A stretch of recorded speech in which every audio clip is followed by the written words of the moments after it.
Hi ಎಲ್ರಿಗೂ ನಮಸ್ಕಾರ. ದ್ವೇಷದ ಧಗೆಗೆ ಪ್ರೀತಿಯ ಹೋಕುಳಿ ಭಾಗ 41. ಸ್ನಾನ ಮುಗಿಸಿದ ಧರಣಿ ಬಾತ್ರೂಮಿಂದ ಹೊರಗೆ ತಲೆ ಹಾಕಿ ಒಮ್ಮೆ ರೂಮೆಲ್ಲ ವೀಕ್ಷಿಸಿದಳು. ಶಿವಂ ರೂಮಿನೊಳಗಿಲ್ಲ ಎಂದು ಖಚಿತಪಡಿಸಿಕೊಂಡು ದೊಡ್ಡದಾದ ಟವೆಲ್ ಮೈತುಂಬ ಸುತ್ತಿಕೊಂಡು ಬೇಗ ಬೇಗ ಕಬೋರ್ಡ್ನಲ್ಲಿ ಬಟ್ಟೆಗಾಗಿ ತಡಕಾಡಿ ಅಂದು ಶಿವಂ ಕೊಡಿಸಿದ್ದ ಕಪ್ಪು ಬಣ್ಣದ ಮೈಯೆಲ್ಲ ಹೂವಿನ ಚಿತ್ತಾರವಿರುವ ತೆಳುವಾದ ಸಿಂಪಲ್ ಸೀರೆ ಕೈಗೆತ್ತಿಕೊಂಡಳು. ಈ ಸೀರೆ ಸಾಕು ಎಂದು ಹಿಂದೆ ತಿರುಗಿದವಳ ಮುಂದೆ ಅವಳ ಪತಿದೇವ ಹಾಜರಾಗಿದ್ದ.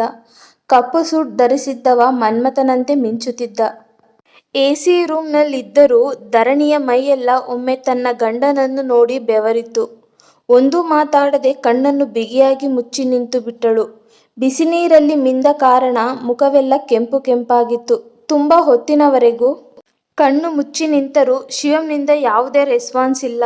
ಅವನು ಹಾಕಿರೋ ಪರ್ಫ್ಯೂಮ್ ಘಮ ಮಾತ್ರ ಮೂಗಿಗೆ ಬಡಿಯುತ್ತಿತ್ತು. ಅದರಿಂದಲೇ ತಿಳಿಯಿತು ಶಿವಂ ತನ್ನ ಅತಿ ಸನಿಹಕ್ಕೆ ಬಂದು ನಿಂತಿದ್ದಾನೆ ಎಂದು. ಮತ್ತೇರಿಸುವಂತಹ ಪರಿಮಳ. ಒಮ್ಮೆ ದೀರ್ಘವಾಗಿ ಉಸಿರು ಎಳೆದುಕೊಂಡವಳು ಎದೆಯ ಮೇಲಿರುವ ಟವೆಲ್ಲನ್ನು ಗಟ್ಟಿಯಾಗಿ ಕೈಮುಷ್ಟಿಯಲ್ಲಿ ಹಿಡಿದು ಮೆಲ್ಲಗೆ ತನ್ನ ಕಣ್ಣುಗಳನ್ನು ತೆರೆದಳು ನಾಚಿಕೆ ಹೊತ್ತು. ಅವಳು ಕಣ್ಬಿಡುವುದನ್ನೇ ನೋಡುತ್ತಾ ನಗುತ್ತಾ ನಿಂತಿದ್ದ ಶಿವಂ ತಟ್ಟನೆ ಹಣೆಗೊಂದು ಮುತ್ತಿಟ್ಟಿದ್ದ. ಕಣ್ಣು ಬಾಯಿ ಬಿಟ್ಟುಕೊಂಡು ನೋಡುತ್ತಿದ್ದ ಧರಣಿಯ ಮೂಗಿಗೆ ತನ್ನ ಮೂಗು ಉಜ್ಜಿ ರಂಗೇರಿದ ಮುದ್ದಾದ ಕೆನ್ನೆಗೆ ತನ್ನ ಕೈ ಬೆರಳು ಸೋಕಿಸಿ, ನಿನ್ನ ಈ ಥರದ ಅವತಾರಗಳಿಂದ ನನ್ನನ್ನು ಟೆಂಪ್ಟ್ ಮಾಡಿ ಆಮೇಲೆ ಪ್ರಾಬ್ಲಮ್ ಆದ್ರೆ ನನ್ನನ್ನು ದೂರಬೇಡ ಎಂದವ.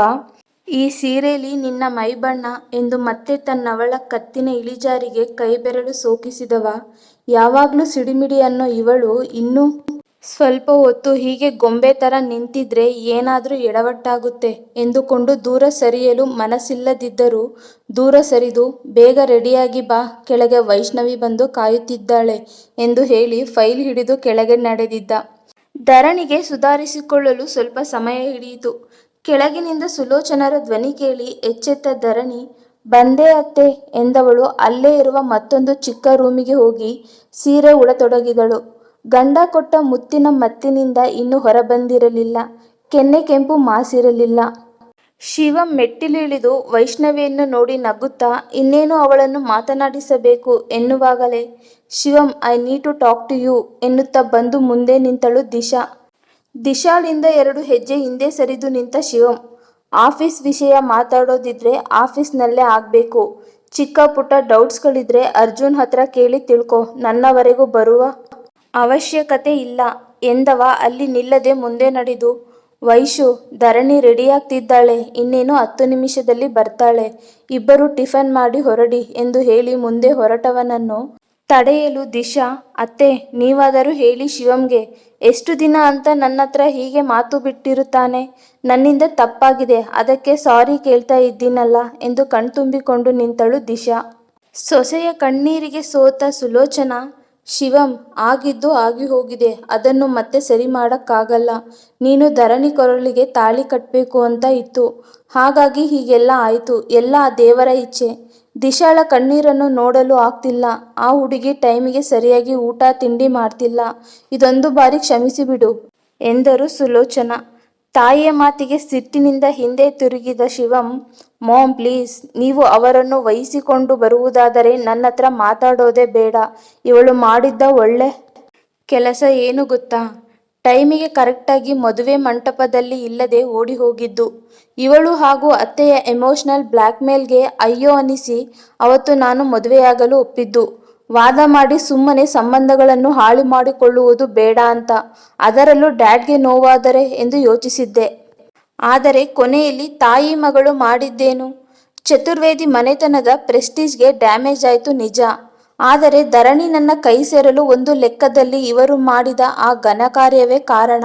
ಆ ಒಂದೇ ವಿಷಯಕ್ಕೆ ನಾನು ದಿಶಾಳನ್ನು ಕ್ಷಮಿಸಬಹುದು ಅಷ್ಟೇ ಎಂದವ ಕಣ್ಣು ಕೆಂಪಗೆ ಮಾಡಿ ಅಲ್ಲೇ ಮಗಳ ಹಿಂದೆ ನಿಂತಿದ್ದ ತನ್ನ ಅತ್ತೆಯನ್ನು ಒಮ್ಮೆ ನೋಡಿ ಮನೆಯಿಂದ ಹೊರ ನಡೆದ ಶಿವಂ. ಅಳಿಯನ ಕೆಕ್ಕರಿಸುವ ನೋಟಕ್ಕೆ ದಮಯಂತಿಯ ಹಣೆಯಲ್ಲಿ ಬೆವರ ಹನಿಗಳು ಮೂಡಿದ್ದವು. ಅಲ್ಲೇ ಸೋಫಾದ ಮೇಲೆ ಕುಳಿತಿದ್ದ ರಾಜೇಂದ್ರರ ಮುಖದಲ್ಲಿ ತಲೆ ಕೆಳಗೆ ಹಾಕಿ ನಿಂತ ದಿಶಾಳನ್ನು ನೋಡಿ ಒಂದು ಸೊಟ್ಟ ನಗು ನಕ್ಕಿದರು. ಮೆಟ್ಟಿಲ ಮೇಲೆ ನಿಂತಿದ್ದ ಧರಣಿ ಮೊಗದಲ್ಲಿ ಶಿವಂನ ಮಾತುಗಳನ್ನು ಆಲಿಸಿ ನಗು ಅರಳಿತು. ಕೆಳಗಿಳಿದು ಬಂದ ಧರಣಿಯನ್ನು ನೋಡಿದ ವೈಷ್ಣವಿ, ಧರಣಿ, ನೀನು ರೆಡಿ ಆಗೋಕೆ ಅದೆಷ್ಟು ಹೊತ್ತು ತಗೋತೀಯ? ಸಮಯ ಆಯಿತು, ಮಂಗಳಾರತಿ ಮುಗಿಯಿತು, ಪ್ರಸಾದ ತಿಂದು ಹೋಗೋಣ ಬಾ ಎಂದು ದಿಶಾಳನ್ನು ಒಮ್ಮೆ ನೋಡಿ ಡೈನಿಂಗ್ ಟೇಬಲ್ ಹತ್ತ ನಡೆದಳು ವೈಷ್ಣವಿ. ವೈಷ್ಣವಿ ಮಾತಿಗೆ ಕಿಸಕ್ಕೆಂದು ನಕ್ಕ ಗಂಗಾಳಿಗೆ ನಗಬೇಡ ಎನ್ನುವಂತೆ ಕಣ್ಣಲ್ಲೇ ಗದರಿದಳು ಧರಣಿ. ಎಲ್ಲರ ಮುಂದೆ 2 ಹನಿ ಕಣ್ಣೀರು ಹಾಕಿದರೆ ಶಿವಂ ಕರಗಿ ಮತ್ತೆ ಮೊದಲಿನಂತೆ ತನ್ನ ಬಳಿ ಮಾತನಾಡುತ್ತಾನೆ. ಆಮೇಲೆ ತನ್ನದೇ ಆಟ ಎಂದುಕೊಂಡಿದ್ದ ದಿಶಾಗೆ ಎಲ್ಲರ ಮುಂದೆ ಆದ ಅವಮಾನಕ್ಕೆ ಮತ್ತೆ ತಲೆ ಎತ್ತಲಾಗದೆ ತಲೆ ತಗ್ಗಿಸಿಕೊಂಡೇ ಹೋಗಿ ರೂಮಿನ ಬಾಗಿಲನ್ನು ಜೋರಾಗಿ ಎಲ್ಲರಿಗೂ ಕೇಳಿಸುವಂತೆ ಹಾಕಿದಳು. ಮುಖ ಸಣ್ಣಗೆ ಮಾಡಿ ನಿಂತಿದ್ದ ದಮಯಂತಿಯನ್ನು ನೋಡಿದ ರಾಜೇಂದ್ರ, ದಮಯಂತಿ, ನೀನ್ಯಾಕೆ ಹೀಗೆ ನಿಂತಿದ್ದೀಯಾ? ಹೋಗಿ ತಿಂಡಿ ತಿನ್ನು. ನಿನ್ನ ಮಗಳಿಗೆ ಹೊಟ್ಟೆ ಹಸಿವಾದಾಗ ಯಾವುದಾದರೂ ಸ್ಟಾರ್ ಹೋಟೆಲ್ಗೆ ಹೋಗಿ ತಿಂದು ಬರ್ತಾಳೆ ಬಿಡು ಎಂದವರು ಕೆಲಸದವರ ಸಹಾಯದಿಂದ ಗಾರ್ಡನ್ ಕಡೆ ನಡೆದರು. ಎಲ್ಲರೂ ಅವರವರ ಕೆಲಸಕ್ಕೆ ಹೊರಟರೆ ದಿಶಾ ದಮಯಂತಿ ಇಬ್ಬರು ಒಟ್ಟಿಗೆ ಹೊರ ನಡೆದಿದ್ದರು. ಸೋಹಂ ಆರೋಗ್ಯದ ನೆಪ ಹೇಳಿ ಮನೆಯಲ್ಲೇ ಉಳಿದಿದ್ದ. ಮನೆಯಲ್ಲಿ ನಡೆದ ಅಷ್ಟು ಮಾತುಕತೆಗಳು ಅವನ ಕಿವಿಗೂ ತಲುಪಿತ್ತು.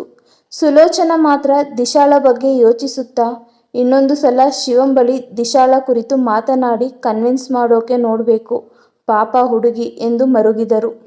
ಇನ್ಸ್ಟಿಟ್ಯೂಟ್ಗೆ ಹೋದ ಶಿವಂ ತನ್ನ ಚೇಂಬರ್ನಲ್ಲಿ ಕುಳಿತು ಅರ್ಜುನ್ ಬಳಿ ಫೋನಿನಲ್ಲಿ ಮಾತನಾಡುತ್ತಾ, ಆ ವಾರಿದ ರಿಲೇಟಿವ್ ಶರತ್ ಇದ್ದಾರಲ್ಲ, ಆ ಕೇಸ್ನ ಡಾಕ್ಟರ್ ಹ್ಯಾಂಡಲ್ ಮಾಡೋಕ್ಕೂ ಮುಂಚೆ ಏನು ಮಾಡಬೇಕು ಅಂತ ಗೊತ್ತಿದೆ ಅಲ್ವಾ ಅರ್ಜುನ್? ಕೇಳಿದ ಶಿವಂ. ಹೇ ಶಿವಂ, ಇದೆಲ್ಲ ಬೇಕಾ? ಎಲ್ಲ ಪೇಷಂಟ್ಗಳ ಫಾರ್ಮ್ಗೂ ಸೈನ್ ಮಾಡಿದ್ಯಾ? ಆ ವಾರಿದ ರಿಲೇಟಿವ್ ಒಬ್ಬರದು ಬಿಟ್ಟು. ಆಗಿದ್ದೆಲ್ಲ ಆಗಿ ಹೋಯಿತು, ಈಗ ಮತ್ತೆ ಅದನ್ನು ಕೆದಕೋಕೆ ಹೋಗ್ತಿದ್ದೀಯಾ? ಬೇಡ ಕಣೋ ಎಂದು ರಾಗವೆಳೆದ ಅರ್ಜುನ್. ಇಷ್ಟು ದಿನ ವಾರಿದಾಳನ್ನು ಶಿವಂನ ಕಣ್ಣಿಗೆ ಬೀಳದಂತೆ ದೂರ ಇಟ್ಟಿದ್ದ ಅರ್ಜುನ್. ಆದರೆ ಈಗ ಶಿವಂನನ್ನು ಭೇಟಿಯಾಗುವುದು ವಾರಿದಾಳಿಗೆ ಅನಿವಾರ್ಯ ಎನ್ನುವ ಸ್ಥಿತಿ. ಅರ್ಜುನ್, ಬಾಯಿ ಮುಚ್ಕೊಂಡು ಹೇಳಿದಷ್ಟು ಮಾಡು ಎಂದು ಫೋನ್ ಕುಕ್ಕಿದ ಶಿವಂ. ಕತೆ ಮುಂದುವರಿಯುವುದು. ಪಲ್ಲವಿಯವರು ಬರೆದಿರುವಂಥ ಈ ಕತೆ ನಿಮ್ಗಿಷ್ಟ ಆದಲ್ಲಿ ಲೈಕ್ ಮಾಡಿ, ಶೇರ್ ಮಾಡಿ ಹಾಗೂ ನನ್ನ ಚಾನಲ್ನ ಸಬ್ಸ್ಕ್ರೈಬ್ ಮಾಡಿ. ಯಾರೆಲ್ಲ ಇನ್ನೂ ಸಬ್ಸ್ಕ್ರೈಬ್ ಮಾಡ್ದೇನೆ ಕತೆ ಓದ್ತಿದ್ದೀರೋ ಪ್ಲೀಸ್ ಸಬ್ಸ್ಕ್ರೈಬ್ ಮಾಡ್ಕೊಂಡು ಕತೆ ಓದಿ. ಹಾಗೆ ಕತೆ ಹೇಗಿದೆ ಅಂತ ಕಮೆಂಟ್ ಮೂಲಕ ತಿಳಿಸಿ. Thank you.